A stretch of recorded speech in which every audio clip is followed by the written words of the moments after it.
Today's speaker is Tim Wightman, and he's president of the Farm to Consumer Foundation. Tim is the founder and board member of the Farm to Consumer Legal Defense Fund and its education and charitable arm. The Farm to Consumer Foundation, he's founder and board member of the Farm to Consumer Legal Defense Fund and its education and charitable arm, the Farm to Consumer Foundation. He is the author of the Raw Milk Handbook, a handy resource guide for farmers interested in producing quality raw milk and who wish to implement testing and safety standards. First published in 2008, the handbook is already in use in thousands of small dairies worldwide. Tim's dedication to serving the raw milk consumer has led to a revival of small farm dairying in rural America and around the world. Tim is best known for pioneering one of the earliest herd sharing programs in the U.S. to help his customers legally obtain raw dairy products. Like many other groundbreakers, Tim has had his fair share of challenges with the government regulators.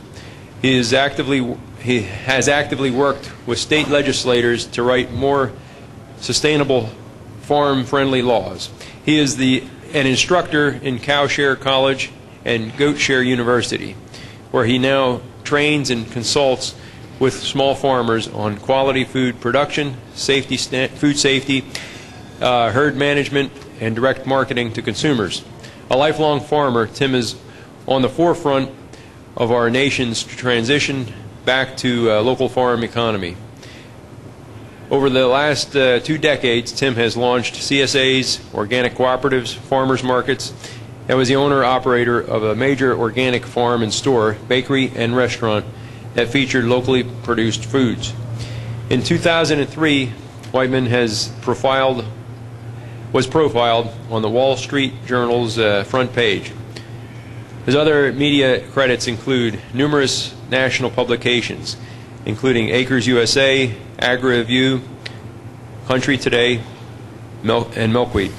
He has also been interviewed by many daily newspapers, including the Washington Post, Detroit Press, St. Paul Pioneer Press, Milwaukee Journal, Sentinel, and Duluth News Tribune. His radio appearances include Wisconsin Public Radio, Organic Today Show, and Organic Today Show in Los Angeles. Let's give Tim a warm welcome.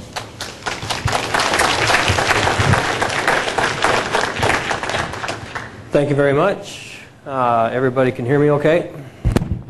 I better move this down a little bit. I'm used to pastor voice. So, how's that? What you don't know can hurt you. Who was here to listen to Gary speak earlier this morning? Very good. We'll pick up where he left off. And for those of you who weren't here, you're going to have to just guess. No. Actually, what Gary said and tried to get past the idea is that farms are a system. You have to understand your ecosystem. And we just call them farms today. But there's a lot of pressures that we have against our systems that we need to know about and don't discount just because we're doing things a little bit different. There's a theory, okay, that microphone's going to bug me till no end. There's a theory out there that if we just stick cows on grass, we're in good shape. That, unfortunately, is not the case. What a lot of people think they can do is turn cows out like this and essentially have grass in its natural form. But in realization, this is Ukraine. We would love to have this kind of situation in the United States because more than likely this pasture that we see these animals on wasn't corn beans for who knows how many years. The minerals most likely haven't been extracted to the point to where you have no soil immunity. This is the usual situation.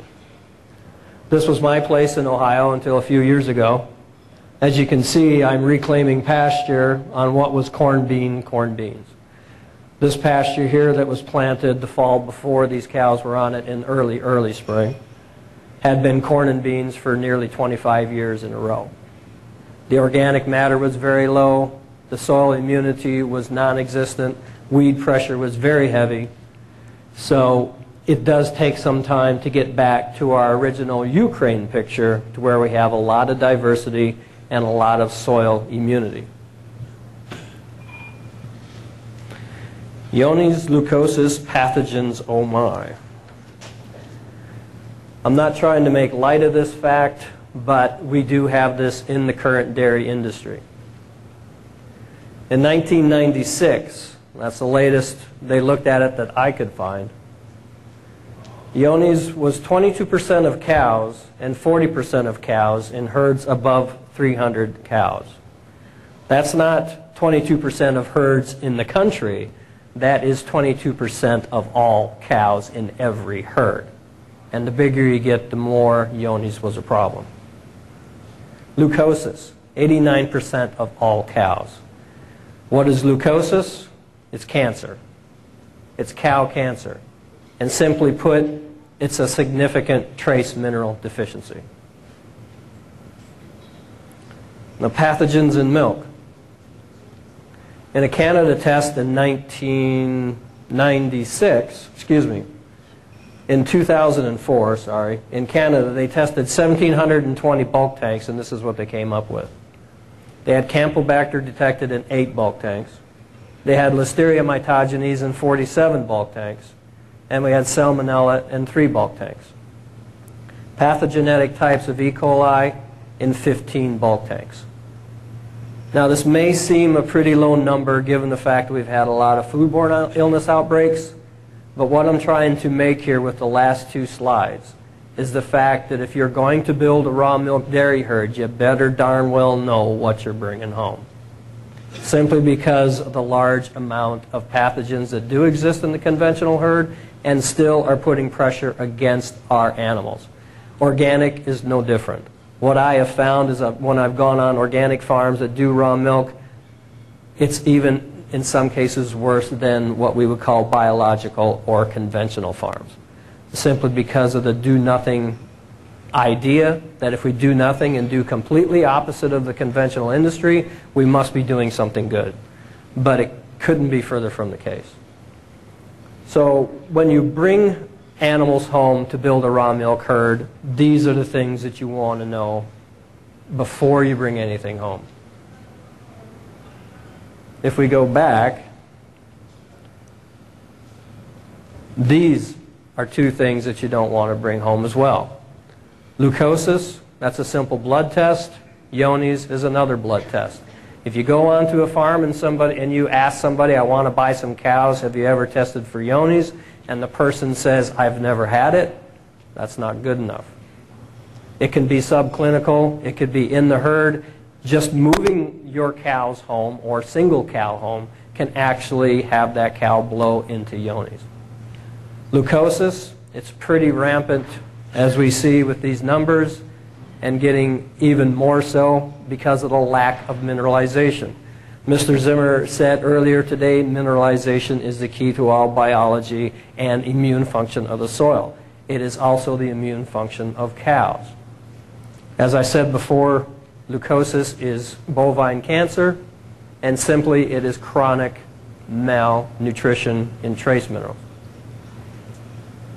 And that was 1996, and I can about guarantee it hasn't gotten better. The other thing, I've said for several times in my presentation so far, is that you have to try to build soil immunity in order to get good trace minerals into your forages, and then you have healthy animals, and then you have a product that we are actually promoting to raw milk consumers. This is a soil test. This was actually off one of my fields that I took over. As you can see, organic matter wasn't too bad, but we had a lot of imbalances, and I'm not going to go too far into it. But the one thing I'd like to show you with this slide, if you do not have a comprehensive understanding of where your soil is at, you have absolutely no idea of where to go.